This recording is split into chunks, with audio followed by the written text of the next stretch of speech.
शिवाजी महाराज की, छत्रपती शिवाजी महाराज की, डॉक्टर बाबासाहेब आंबेडकरांचा. मला माहित होतं पहा, एकच गोष्ट बोललो. थांब रे, सिट्ट्या मारायला इथं काय नाचायला कोणी फोक्या? कधी सुधारणार काय माहित दलिंदर. अबे इथं कार्यक्रम काय ठेवला? थांब रे. हो थांब थांब, मला माहित आहे त्यात लय मोठा किरमी आहे.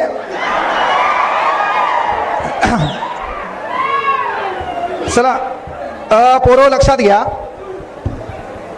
एक महत्वाचा विचार या ठिकाणी व्यक्त करायला मला संधी भेटलेली आहे. आणि आपण छत्रपती शिवाजी महाराजांच्या महाराष्ट्रामध्ये राहतो, त्यामुळे वडीलधाऱ्या माणसांचा मान सन्मान करणं सध्या एक संस्कृती आहे. म्हणून एकदा जोरदार टाळ्यांच्या गजरात त्यांचं स्वागत करायचं आहे आपण. पहा, कार्यक्रमाला सुरुवात करत असताना सर्वात महत्वाची गोष्ट आहे, आपल्याला जो महत्वाचा विषय बोलायचा तो मी बोलणारच आहे. पण ज्यांच्या हाताने, ज्यांच्या विचारातून, ज्यांच्या कर्तृत्वातून हा महाराष्ट्र आणि देश घडला, त्या प्रत्येक विचारवंतांच्या कार्याला अभिवादन करणं सध्या काळाची गरज आहे. म्हणून सब्र कर बंदे वो दिन भी गुजर जाएंगे, कल तुझे देखकर जो हंसते थे आज वो देखते रह जाएंगे. अरे त्याग दी ख्वाहिशें कुछ अलग कर दिखाने के लिए, सिद्धार्थ भी खोया था सब कुछ भगवान बुद्ध बनने के लिए, सब कुछ भगवान बुद्ध बनने के लिए. शांततेचे महाकारुणिक तथागत गौतम बुद्ध, ज्यांनी या महाराष्ट्रात सदाचाराच्या विचाराचं सिंचन पेरलं, ते राष्ट्रगुरु जगद्गुरु संत तुकाराम महाराज, जिच्या कुशीत या महाराष्ट्राचं नेतृत्व वाढलं आणि घडलं, ते जगातलं सर्वात वंदनीय पवित्र मातृत्व राष्ट्रमाता राजमाता मा जिजाऊ. शर्ते कितीक झाली रयतेच्या दुःखाला पार नाही, शर्ते कितीक झाली रयतेच्या दुःखाला पार नाही. एरे शिवबा पुन्हा जन्माला, आता म्यानात तलवार उरली नाही, आता म्यानात तलवार उरली नाही.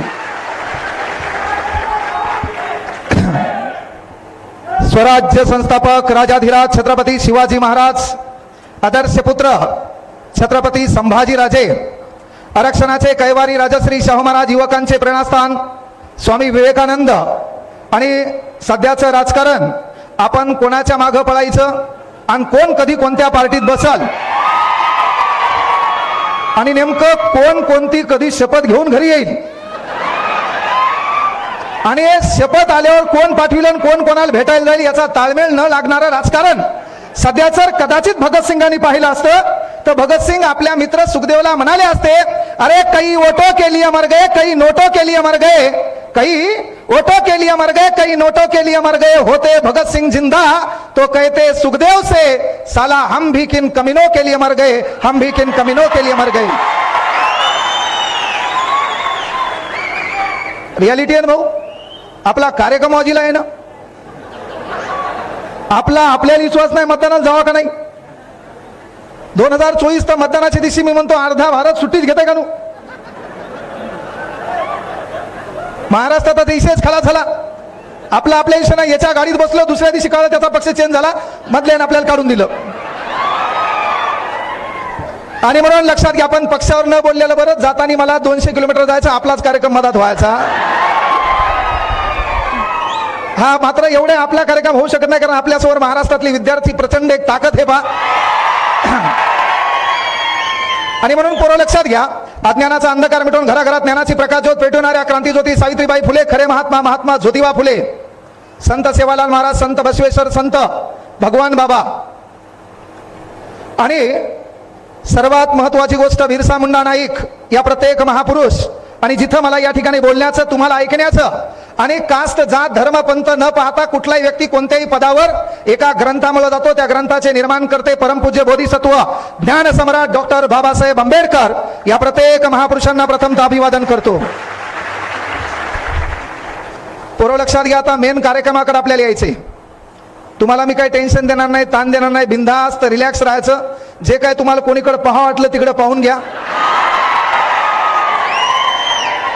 कारण हा थांब म्हणजे थांब, तू सिट्या मारणारा ओरिजिनल तमाशातला आहे.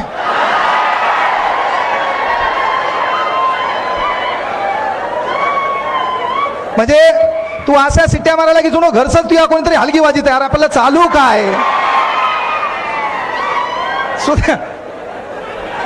सुधारणा काळाची गरज आहे ना. आपल्याला बोलायचं का ते मुद्दा गेला. मी तुला काय सांगितलं, जिकडे पाहायचं तिकडे पाय. तुला कळलं मी ज्या गोष्टी बोलायच्या होत्या, मी बोललेल्या गोष्टी ज्याला कळत नाही ते नाबालिक आहे.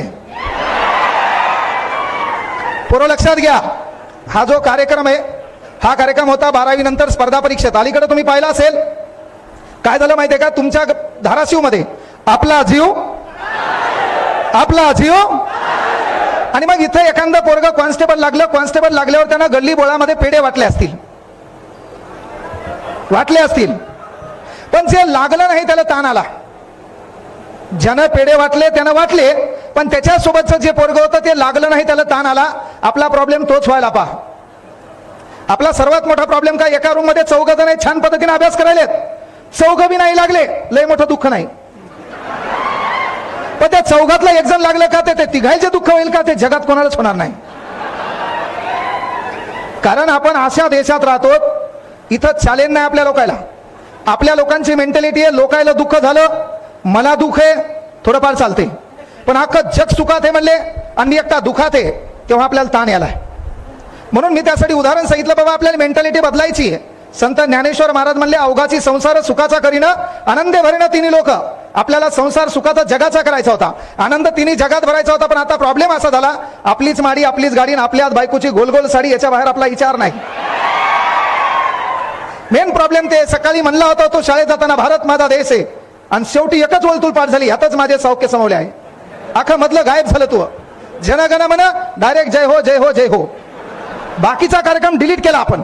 आणि मग ते करत असताना लक्षात घ्या की मी म्हटलं होतं की बाबा हे बदलायचं आपल्याला. कारण काय होतं बा, एखाद्या जिल्ह्याचा एखाद्या तालुक्याचा एखाद्या प्रभागाचा विकास नाही झाला त्याला डिपेंड आपण लोकप्रतिनिधी ठरवतो. आपली तर मेंटॅलिटी एवढी डेंजर आहे, नाली तुडुंब भरली हे इथून शिवा देतंय मुख्यमंत्र्याला. आता नालीचा आणि मुख्यमंत्र्याचा काही संबंध आहे का? म्हणजे दुखायला म्हशीचं इंजेक्शन वघारीला काही गरज आहे का? आपल्याला त्या बी गोष्टी कळणं गरजेचे आहेत की बाबा आपलं कोण आहे परक कोण आहे. म्हणून काय बाबा की जगासोबत आपल्या सुखाची तुलना आपल्याला करता आली पाहिजे. त्यासाठी मी उदाहरण सांगितलं होतं बाबा की अमेरिकेमध्ये लाईट गेल्यावर लोक चेक करतात मीटरमध्ये काही प्रॉब्लेम आहे का. अशा देशात आपण राहतो, इथं सुख दुःखाची तुलना आपण लोकांकडे पाहून करतो आणि आपला तोच प्रॉब्लेम झाला. जे पोरग लागलं नाही त्याला इथून डबल शुभेच्छा आहेत, जे लागले त्याला सिंगल शुभेच्छा आहेत. त्याच्याबद्दलचं उदाहरण सांगायचे, जे लागले ते कॉन्स्टेबल झाले, मे बी एखाद्यात क्वालिटी असेल, कारण तुम्हाला जे पाहिजे ते देव देत नाही, तुमच्यासाठी जे लायक आहे ते देव नक्की तुम्हाला देत असतो.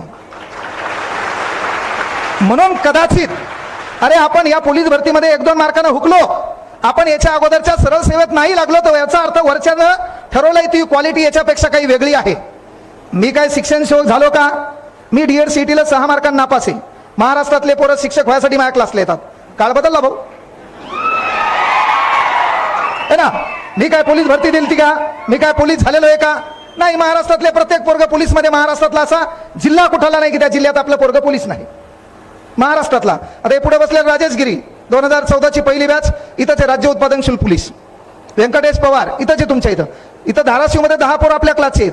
महाराष्ट्रातला जिल्हा तालुका नाही. हे कधी होईल माहितीये का? पहिल्यांदा तुम्ही तुम्हारे सिवा तुमसे ज्यादा कोई नाही पहचानता. आपला प्रॉब्लेम काय माहितीये का? आपल्या लोकांना जरासं निगेटिव्ह केलं की आपला कार्यक्रम तिथं बिघडायला, आणि सुख दुःखाची व्याख्या थोडी बदलायची. मी काय म्हणलं, अमेरिकेत लाईट गेल्यावर लोक चेक करतात मीटरमध्ये काही प्रॉब्लेम आहे का. जपानमध्ये लाईट गेल्यावर लोक चेक करतात चला वायरिंग मध्ये काही प्रॉब्लेम आहे का. आणि भारतात लाईट गेल्यावर दलिंदर बाहेर येते, पाहते लोकाची गेली का. म्हणजे याला कळालं लोकाची गेली आपली गेली, बरं आहे म्हणते. याला कळालं लोकाची बी लाईट गेली आणि आपली बी गेली, बरं आहे म्हणते. पण याला कळालं अख्ख्या गावाची लाईट आहे फक्त आपलीच गेली. मग हे येळूचा बांबू घेते, ते बांबू घेऊन डिपीत जाते. याला धतुरा लाईटचं काही माहित नसते, लांबून ढुसणे आणते आणि त्या लांबून ढुसणे आणून सर्व फ्यूज पाडते, अख्ख्या गावाची लाईट घालते, अख्खा गाव अंधारात झोपीत आहे आणि सकाळी म्हणते भारत माझा देश आहे. थांब झाकण जुल्या.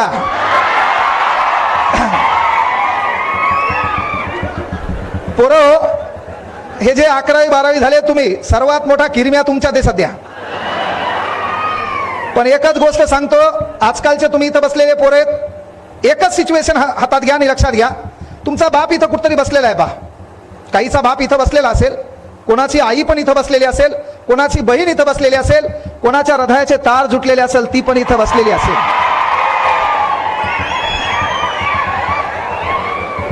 आमदार साहेब काही म्हणा, पण तुमच्या इथले पोरं हुशार आहेत. त्याला एका सेकंदात कळालं हृदयाचा तार म्हणजे काय, त्याला एका सेकंदात कळालं डीपी म्हणजे काय, आकडा म्हणजे काय, खंबा म्हणजे काय. म्हणजे या पोरायला चॅलेंज नाही. पोरियो तुम्ही पण सुधरा. आखा थांब रे, थांब. मला बोलू दे, नाही तर मग एकटा तुला येऊन इथं वरडायला लागेल. पोरियो टाळी, थांब. तू त्या माईच्या पोटात काऊन नाही मेला रे? तुझी गरज काय होती देशात?